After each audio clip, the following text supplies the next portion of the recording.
Айде, започваме. Започнали сме.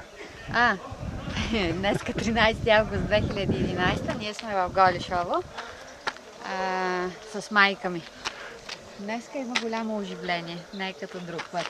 Това тук е паметника на Стойо Хаджиев. Тук, само че майка ми след това ще разказва.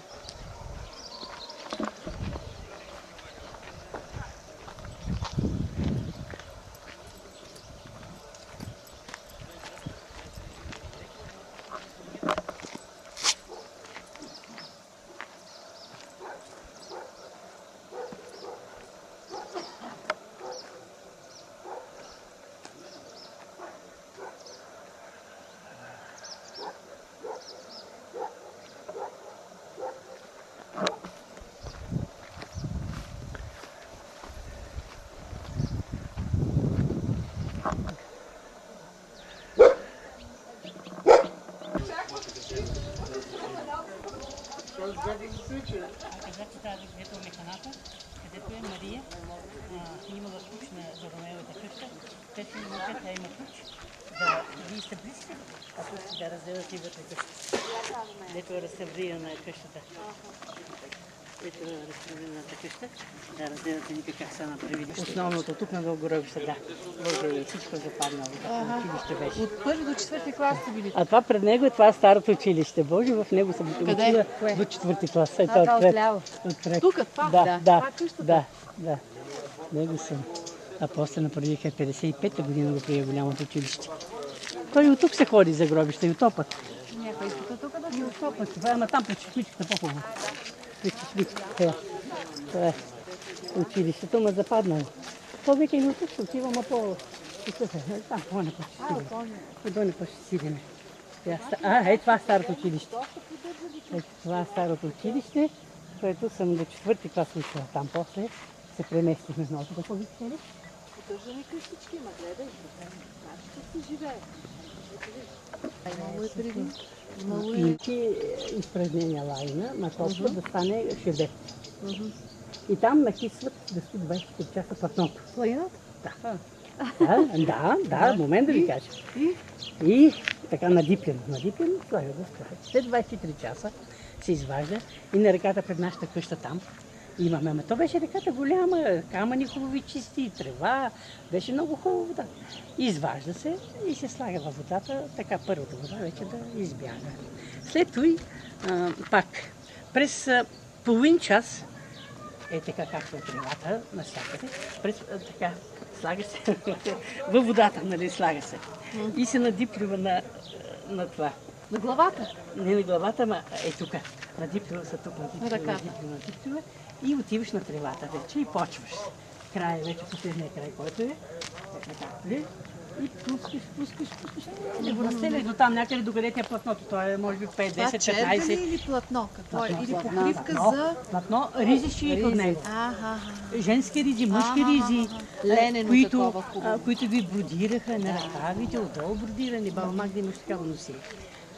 И през половин час се събира и се топи пава водата. Чистата цял вода ден. вече? Да, цял ден. Цял ден през половин час. А при събирането пък се събира, като почваш до некрай, на това. Така го надипляш. Тук го надипляш и като идеш вече на геолчето на това, пустиш го долу. И през половин час го правиш това нещо и самото слънце и водата го избелва. Без препарат? Без препарат. Не. Тия волски такова, те са извлекли, нали, там, защото цъкнаха това. И водата вече го избелва. И става белур. И не мирише? Не мирише, как ще мирише. Като че избели вече, в топла вода ще го попарват и край. Само бело е било на цвят? От памук. Те са го приели, те са го приели. Река голяма, в нея сме белили платно. Платно сме белили в него. Ти знаеш ли как си бели платно? Кажи да. Така, майките не са риби, това е баби си това. А ето е тая баба, които не познаваш? Баба Яна? Не е тя. Не е ли тя? Не е тя, друга, нищо не връщам, ще видим това. С цивилки. В 24 часа в един голям казан вол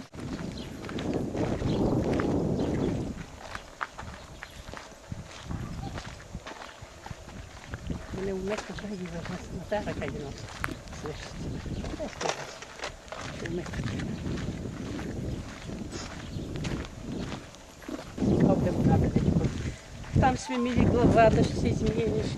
Къде е отишла тази вода? Къде Ма е? тогава беше Знала чиста е. реката, нямаше ги Къде е тия. тази вода? И обратни плевели ги нямаше тогава, беше не знам къде ги има вода. И беше чисто, и всякакви камъни така, като масичка камъни.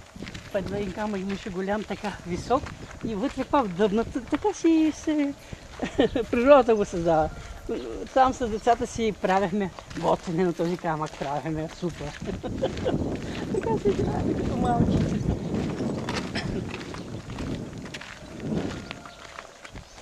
Няма вода и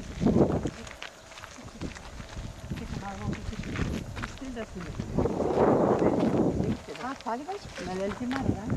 Къде спахме тогава? Къде спахме? Те са вътре. Тя съвсем вече Вече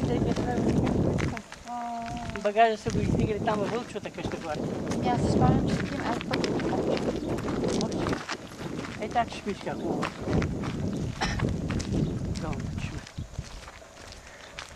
не падне стекло. Даже от нея трябва да се налеме после шишетата за петрич. От коя? Не, няма да падне. От тази чешма, тази хубава чешма, от нея трябва да се налеме шишетата. Дето. Да напълна? Да ти напълниш? Това е. И така да от там ще се случи. Не,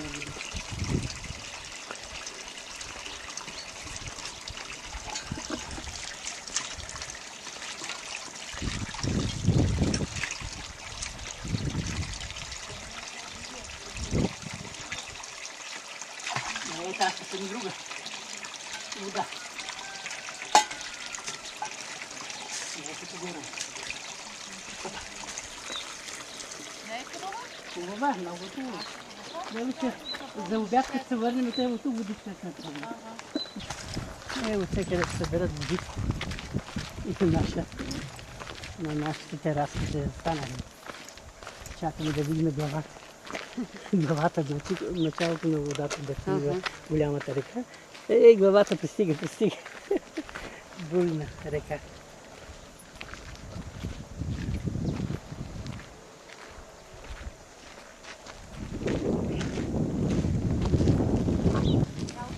Фасул на пръти, то е много хубаво фасул. Да. Глубоко. Трябва да си имаш едно дърне, глинено и да го направиш. Да, с сланинка вътре. Планинка вътре. Става чуден боб. Ама тук си яде така, защото е хладничко, приятно подушва.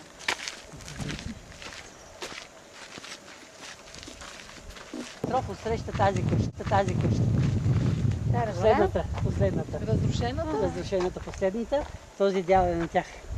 А гордия на кой не. Този дял обаче и те ги е страх вече. Да се качат горе. Ги е страх. Има садени тук ябълки, дали има това. С майка ми и татко ми, тогава и те си, следващата година те си преместиха Петрич. Той беше магазинер тук в селото. Му беше много трудно после от магазинер да работиш на полето. Да. В Петрич, в бригадата се записа.